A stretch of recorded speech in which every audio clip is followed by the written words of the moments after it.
Hi, children. Welcome all of you to our next video. The last video, which comes under segment C reading, and that is under Unit 2 Wit and Humor. So, in the previous videos of the Dear Departed, you thoroughly enjoyed the quick punch given by the father to his two daughters. So, that is called the wit. Children, I told you, wit is the clever intelligence or the quick way of acting to the situation and creating humor or creating one kind of comedy. Immediate intelligence according to the situation, what we take a decision or a perception, that is called wit. In most of you, you have that wit. And humor, all of you know, one should have sense of humor. People say always. So this wit and humor, though they are seemingly synonymous, they are very important in life. So we saw in the previous one act play how beautifully the humor was created and how in a witty way the old man took the decision. So in the present story, this is also a story, children. See, first one is one act play, and this one is a story. Generally, story means you all love, no? So story writing is also very important. All of you know in your 10th standard, hints are given to you. Based on hints, you should develop a story. You should give a title followed by a moral or a line, bottom line, what we say, the topic sentence. That is most important. For that, you need to listen to stories well. To write a story, first of all, you should be a good listener or a good reader. So now what you will do in this video of The Brave Potter, that is the story name, you first listen to this video and watch the video.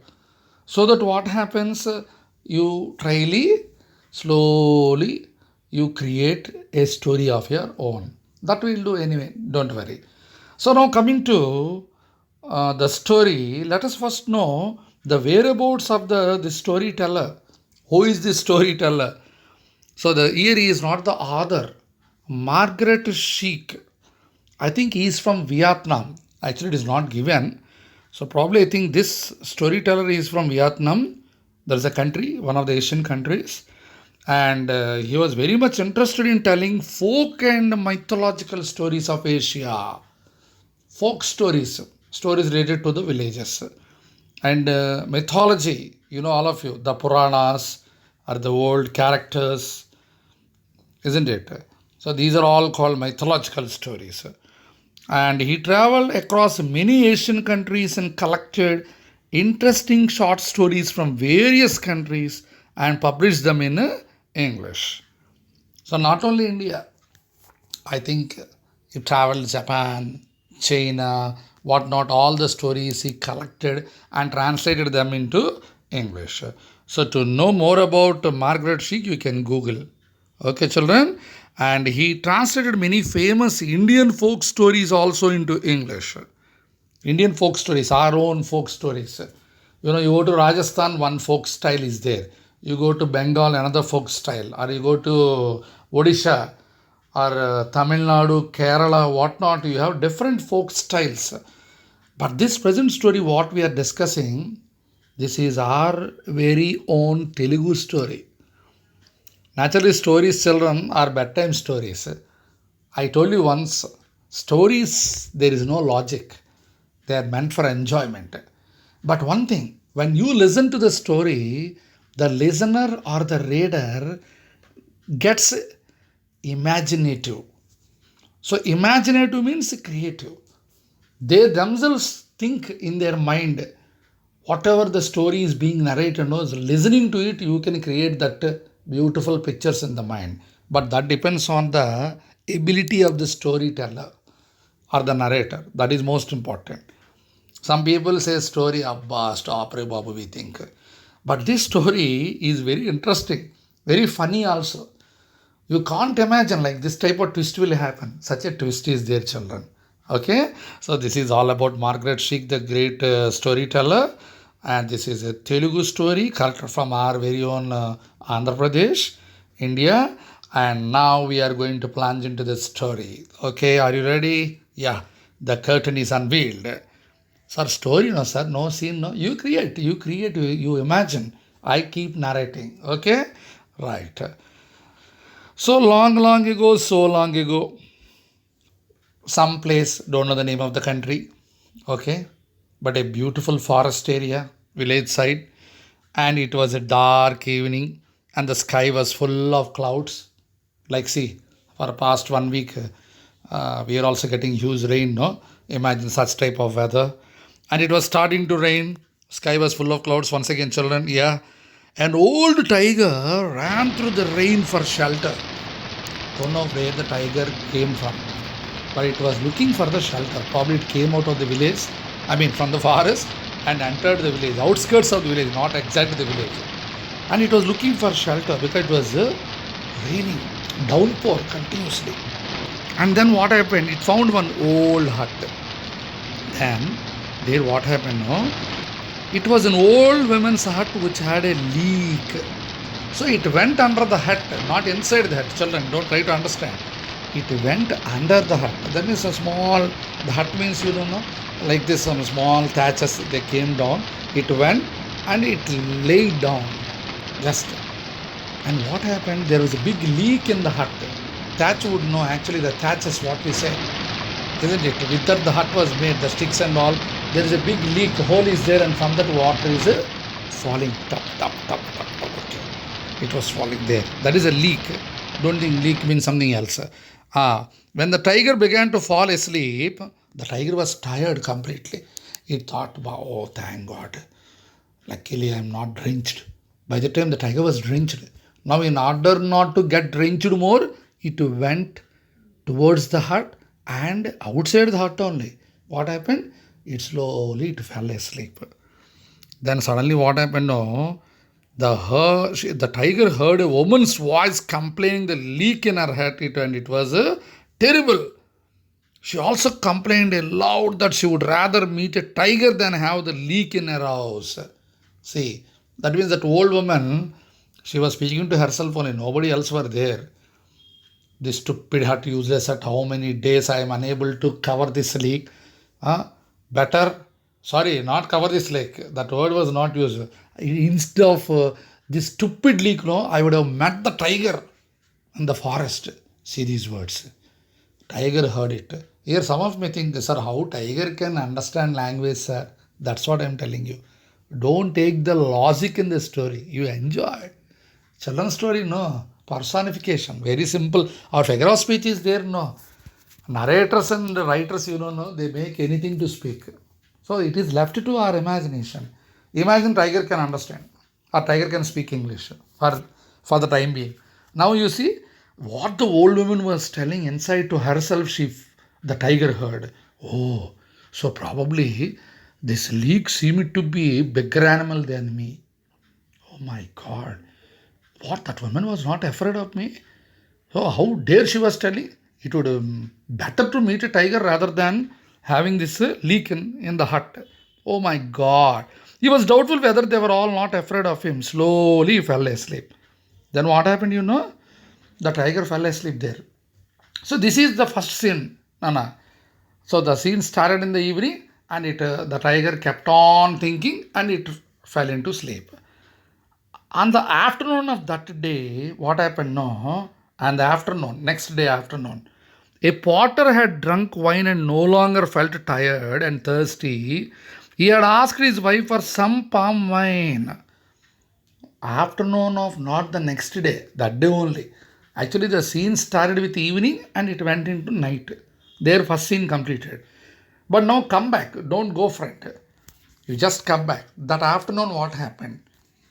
In the village, one potter was there. You know, all of you know who is a potter, one who makes pots. That fellow, he was very much tired after making many pots. So he asked his wife, hey, come and serve me that palm wine. Palm wine, palm trees wine, that white color substance, isn't it? So he happily drank that wine. to his heart's content. Happily drank. And he felt that he no longer felt tired. When the rain has started, the potter suddenly remembered that he had left his donkey tied under a tree. And this what happened? No, he suddenly got, oh my God, my donkey I kept here somewhere. I tied under the tree. It was not found. Oh my God. He told his wife, hey, wait, I'll go and fetch my donkey. Okay? No, no, don't go, please. Dear, don't go. It's raining. No. Hey, shut. I'll go and fetch it. Wait, he said. And he was shouting and he went outside the village. He went outskirts. He went there at the outskirts. That hut was there. Try to understand. That old woman's hut was there in the outskirts. When he reached there, because he drank too much, no, a drunkard, the person one who drinks, what happens to his, buddhi, what we say. So in the darkness, he found his donkey was happily lying at the hut. Was it a donkey, children? You know, all of you, what happened. By that time, it was night time. Now, from afternoon to night, we came to that scene, try to understand. So, his eyes showed tiger as his donkey. See the beauty. Then he went there. He reached the old woman's hut and mistook the tiger for the donkey. He couldn't notice the difference between a donkey and a tiger as he had completely drunk. Now you see, he kicked and bet the sleeping tiger. Now what happened, the tiger thought in this way. See the fun. Oh my God, who is kicking me behind? Get up, you stupid donkey, get up. He was not in his senses. He lost his wits, stupid fellow. He was kicking. Now see the tiger. Oh my God, what the woman was grumbling inside. Probably that is the leak which had come to me and kicking me. Oh my God, the tiger thought. See, this fellow was kicking and the tiger's thoughts, you see, other side. The tiger shivered with fright and wanted to do as the leak said. The potter jumped onto the frightened tiger's back, ride it home and tied it up with the iron chain. See, sir, that fellow not at all in his senses. He sat on the tiger thinking that he sat on the donkey. Come on, go where I'm saying, go. He was shouting that, sir. Okay? Tiger gently followed what the potter was telling because tiger didn't know that he was a potter. Tiger's thoughts was that the women's words only, leak. That means tiger didn't know what a leak really is. So that leak is this well only, tiger thought. So simply it obeyed what the potter instructed him to do. Don't know, like that only. In that rain only, both of them drenched. This fellow took the tiger and outside his hut, he brought a big iron chain and he was telling, wait, you stupid donkey. An ordinary rope won't work for you. I will tie you with this iron chain and I will see how you will go. Come and wait. And he tied the tiger with that iron chain. See the fun. Imagine all of you. What happened next morning? And after staying, what he did? Fully, he lost his senses, no? He went and fell down and slept. Tiger thought leak bound him, completely tied him. That was the day. Next day morning, villagers who passed the potter's house looked in amazement at the tiger tied to the tree. Oh my God, what a brave potter, This fellow, he tied the tiger to the tree outside his hut. What a brave potter. Oh, they started shouting, amazed. And this news went like anything. People started praising the courage of the potter. They thanked them because the tiger had eaten many of their goats and buffaloes. They had tried to catch the tiger for many years but had failed. But the potter couldn't understand how it all had happened. That fellow woke up. The villagers didn't believe the potter's story. They even praised him for being modest. He became famous for his bravery because he came out, his wife and he was shivering like anything looking at the tiger. All were saying, oh, how great you are really, how great. No man in the village could do. You alone could do. Ore, what great stupid fellows. I don't know. I thought that it was donkey and brighter. I say, why Ra, you are telling like that? You don't know the bravery of yourself, Ra. You are so great.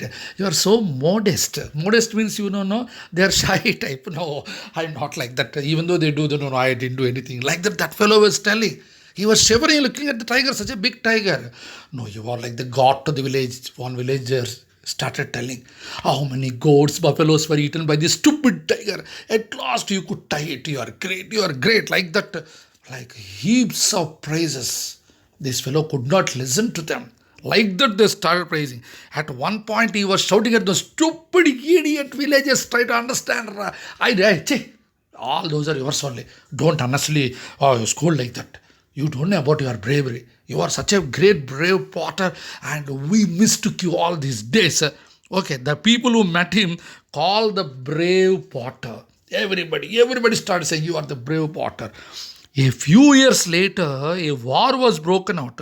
The enemy army was very much stronger. The king gathered a large army, but he realized that it was not enough to save his country from defeat.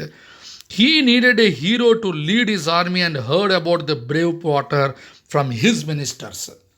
See, Nana, where exactly this village is there, this brave potter and his wife living, that village belonged to one kingdom. The other part of the story I'm telling you. Now we are coming to the interval. Now what happened, This news spread to the king's court. Somebody went and said, and the king was very sorrow. He was in deep sorrow. Minister said, what happened, sir? Why are you like that? We got news from our spies that our enemies, they are camped in the outskirts and they are going to attack us. But in our kingdom, great heroes are not there. Warriors are there, but I am afraid that we cannot win this war. I need a hero who is, oh my God, I just can't tell, very brave to protect our kingdom. That's it. He was telling his ministers. One man came into the court. Good morning, Your Majesty. Yes, tell me what happened. We got one great hero in our country. Oh, is that really? Who is that? A potter. Allah, a potter. How warrior. Majesty, you don't know the greatness of that brave potter. And that fellow narrated the whole story of the brave potter. Like how he brought the tiger, how he tied outside his house to a tree, all these things. The king was amazed. Immediately called his soldiers. Come on, where are you? Come on, go and get that man. I want that man. He is the warrior. He is going to defeat the enemy and bring that winning shot for us, the victory for us. Come on, go and get him. That's it. Soldiers all started to the house of brave potter to that village with a big army, big fleet of soldiers. I mean, platoon of soldiers they went. Okay, they all started going to the village. They reached the village. All the villagers were looking at him. They were praising. Oh, see, the king sent the soldiers to the house of a potter. We told you, Nora, you are not ordinary potter. How brave you see. You are getting so many ornaments and all. You see, the king sent. They all came. And the main head will be there, no, the commander. He came and entered the hut of the potter. He wanted to say something to him, but the potter was shivering. His wife also, wait, why are you shivering? Then the commander entered the hut of the potter. What happened next? Here is interval, children. What, in one video only all? No, catch me up. Don't read, okay? In the next video. What happened next? See you in my next video. Until then, bye.